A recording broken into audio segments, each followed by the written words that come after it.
Par Larry Hodgson 2 décembre 2017. Des orchidées aux racines glacées. Peut-on vraiment arroser des orchidées avec des glaçons? Source, www. Action.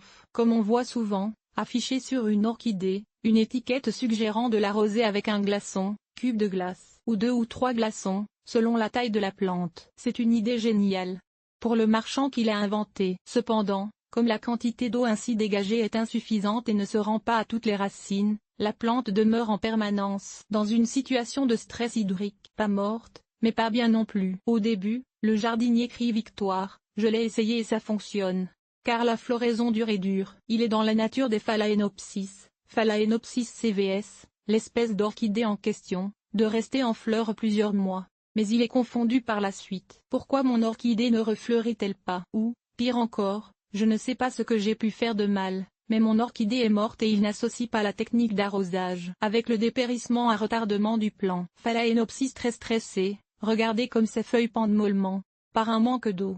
Appliquer quelques glaçons pour humidifier ses racines n'aidera pas du tout. Il lui faudra un arrosage en profondeur, avec de l'eau tiède. Source, Flickr. Il est intéressant de noter que les mêmes fournisseurs qui recommandent au grand public d'arroser les orchidées avec des glaçons conseillent aux revendeurs, les jardineries et les fleuristes, de les arroser avec de l'eau tiède pendant la période de vente. Aussi, dans leur propre serre de production, jamais ils n'utilisent de cubes de glace. Bizarre coïncidence, n'est-ce pas? Comment alors arroser un Phalaenopsis? Arrosez votre orchidée en plongeant son pot dans de l'eau tiède, le laissant tremper quelque temps, puis drainez bien. Source, Orchidobession blog, Blogspo.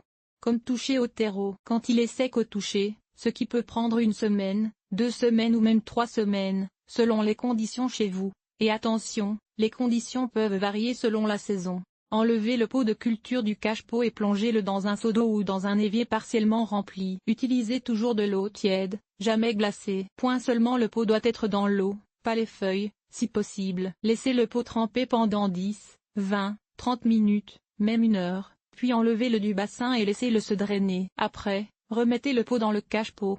Et n'arrosez plus tant que le terreau n'est pas sec de nouveau. Arroser une orchidée Phalaenopsis est réellement très facile. Et aucun glaçon n'est nécessaire. Nos partenaires locaux,